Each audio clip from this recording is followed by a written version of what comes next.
کس کافر کو بلایا تھا کہ کہہ کے چلا گیا کہ آج کے بعد نماز چھوڑ دو، نماز پڑھنا؟ میں نے 3 عشرے بریشیا میں پڑھے ہیں، اس کے علاوہ بہت سی مجالس میلاد اٹلی میں پڑھے ہیں، آج تک تمہیں معلوم نہ ہو سکا میرے کفر کا؟ صرف ایک بات سے تم نے اندازہ لگا لیا۔ قبلہ وہ بھی فتویٰ لگائیں گے جنہوں نے کبھی نماز پڑھی نہیں، وہ بھی فتویٰ لگائیں گے جنہوں نے کبھی نماز پڑھی نہیں، وہ بھی کہیں گے بخاری صاحب کس کافر کو بلایا تھا؟ تو بخاری صاحب کہیں گے آپ کو کیسے پتا چلا کہ یہ کافر ہے؟ کہا بخاری صاحب آپ کو معلوم نہیں؟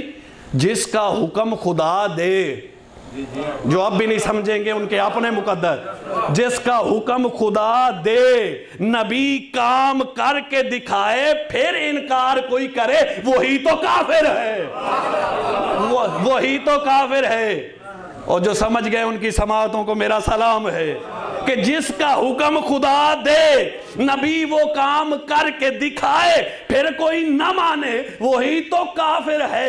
آپ نہیں جانتے حکم دینے والا اللہ ہے، اقیم الصلاۃ، نبی نے نماز پڑھ کے دکھائی، اب کوئی نہ مانے، وہ تو کافر ہے، وہ تو کافر ہے۔ اور اگر اتنی بات تیری عقل میں آ گئی تو آج عباس ان سے اور کچھ بھی منوانا چاہتا ہے تو سن، جس کا حکم خدا دے، نبی وہ کام کر کے دکھائے، پھر کوئی نہ مانے، وہی تو کافر ہے۔ نماز کا حکم دیا خدا نے، نبی نے پڑھ کے دکھائی، کوئی نہ مانے وہ کافر۔ روزے کا حکم دیا خدا نے، نبی نے رکھ کے دکھایا، اب کوئی نہ مانے وہ کافر۔ حج کا حکم خدا نے دیا، نبی نے کر کے دکھایا، کوئی نہ مانے وہ کافر۔ جہاد کا حکم خدا نے دیا، نبی نے کر کے دکھایا، کوئی نہ مانے وہ کافر۔ تو سن، دعوت ذوالعشیرہ میں اللہ کہہ رہا ہے وانذر عشیرتک الاقربین، کہنے والا خدا ہے۔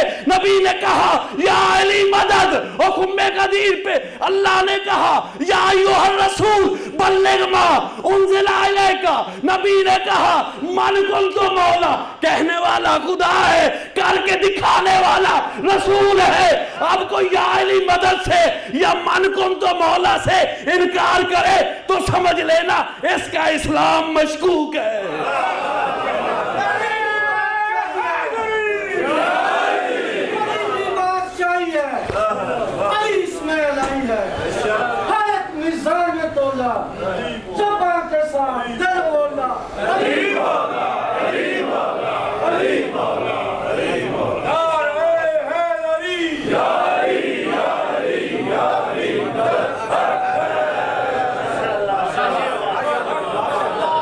جس کا حکم خدا دے، نبی کر کے دکھائے، پھر کوئی نہ مانے، وہی تو کافر ہے۔ جس طرح نماز پہ یقین ہے، روزے پہ یقین ہے، حج پہ یقین ہے، یا علی مدد من کن تو مولا پہ یقین نہیں۔ میں تو کہتا ہوں من کن تو مولا کا اور نماز کا مرکز ایک ہے، مرکز ہے زبان رسالت، مرکز ہے زبان، اور جس زبان سے نماز آئی اسی زبان سے تو من کن تو مولا آیا۔ اگر من کن تو مولا کو چھوڑنا ہے پہلے نماز کو چھوڑ، کیونکہ ان کا تعلق ایک ہے، ایک زبان سے، اسی زبان سے نماز آئی، اسی زبان سے من کن تو مولا آئے۔ اور یہی تو وجہ تھی جب نبی مدینہ میں آئے، حارث بن نوفل، آپ سارے جانتے ہیں اسے، یہ مسجد میں آ گیا، آگے کہتا ہے یہ جو آج آپ نے غدیر پہ اعلان کیا ہے، یہ اپنی مرضی سے کیا ہے یا اللہ کے حکم سے کیا ہے؟ اس نے ہر ایک آج اقرار کیا ہے۔ کہتا ہے آپ نے کہا اقیم الصلاۃ قالوا اقررنا، ہم نے مان لیا، ثم آتیت الزکوٰۃ قالوا اقررنا، ثم بالحج قالوا اقررنا، ثم بالجہاد قالوا اقررنا، ایک ایک عمل کو مان رہا ہے۔ اس کے بعد کہتا ہے ثم لم ترضى، ابھی تک تو راضی نہیں ہوا، نصبت اخی مولائی و مولا کل مومن و مومنت، کہ اپنے بھائی کو عصب کر دیا ہے مولا ہم پہ اور سارے مومن مردوں اور مومنہ عورتوں پہ، کیا یہ آپ کا حکم ہے یا اللہ کا حکم ہے؟ کبھی نہ غصے میں آنے والا نبی، نبی کی پیشانی پہ تیور آئے، جلال میں آ کے کہتے ھذا امر اللہ وَسَفِيرُ جبرائیل وَمُبَلِّغَنَا، حکم خدا کا ہے، لانے والا جبرائیل ہے، پہنچانے والا میں مصطفیٰ ہوں۔ تو اس وقت وہ کیا کہتا ہے؟ کہتا ہے اگر واقعاً ہی یہ خدا کا حکم ہے تو خدایا مجھ پہ اب بھی عذاب نازل کر، ابھی عذاب نازل کر۔ تو اس پہ عذاب آ گیا، مختصر کر رہا ہوں، اس پہ عذاب آ گیا، نبی کے سامنے فی النار ہوا ہے۔ یہ قرآن میں اللہ کہتا ہے میں تیری امت پہ عذاب نہیں بھیجوں گا، کیوں؟ کیونکہ مصطفیٰ ان میں تو رہتا ہے، ان میں تو رہتا ہے۔ مالک تیرے قانون میں تبدیلی نہیں، خود کہتا ہے کہ تیری امت پہ عذاب نہیں آئے گا چونکہ ان میں تو رہتا ہے۔ آج تو مصطفیٰ بالکل سامنے تھا، آج تو مصطفیٰ بالکل سامنے تھا، پھر یہ عذاب کیوں آیا؟ تو آواز قدرت آئے گی، تم نہیں جانتے، یہ توحید کا دشمن نہ تھا، یہ رسالت کا دشمن نہ تھا، یہ دشمن تھا ولایت کا، یہ دشمن تھا ولایت کا۔ اگر میں آج اس پہ عذاب نہ بھیجتا تو قیامت تک آنے والے مسلمانوں کے پاس ایک ثبوت ہوتا کہ علی کی ولایت اتنی ضروری نہیں، اور محشر میں بھی تو مصطفیٰ ہمارے سامنے ہوگا، جس طرح مصطفیٰ مدینے میں سامنے تھے اور اس پہ عذاب نہ آیا، حشر میں بھی تو مصطفیٰ ہمارے سامنے ہوگا، ہم عذاب سے بچ جائیں گے۔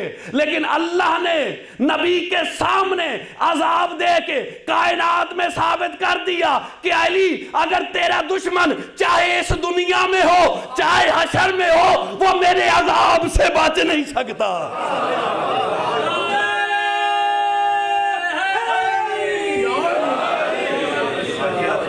کاش دنیا علی کو سمجھ جاتی۔ علی کی بیٹیاں بازاروں میں، جنگلوں میں، درباروں میں نہ آتی۔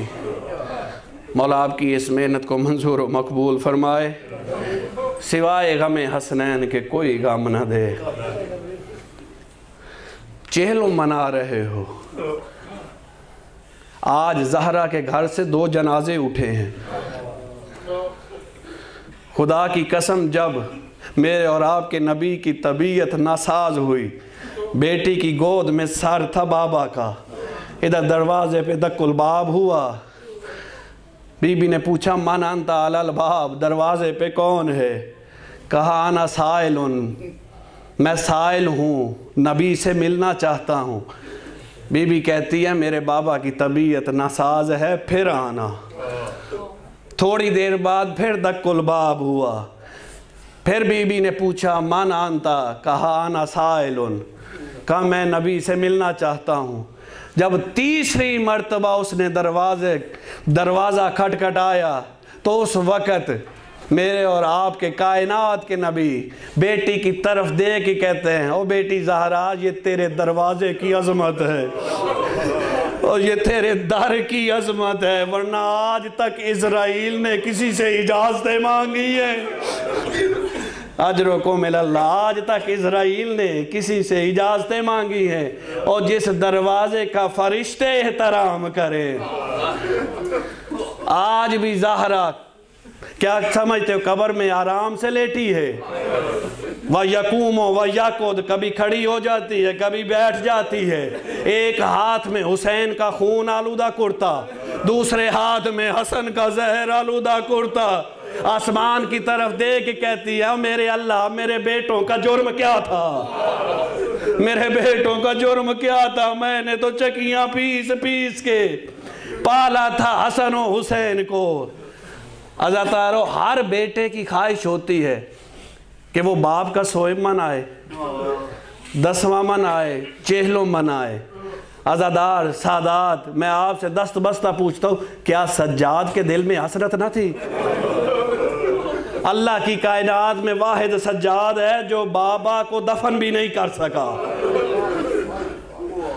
خدا کی قسم، جب بازار میں آیا ہے نا سجاد اور اپنی پھوپھی کو بڑی مشکل سے چلتے ہوئے دیکھا، سجاد کی آنکھوں کے پانی نے رنگ تبدیل کیا کہ پھوپھی نے بیٹے کو تسلی دینے کے لیے کہا بیٹا تو تو مرد ہے، مرد اس طرح روتے ہیں جس طرح تو رو رہا ہے۔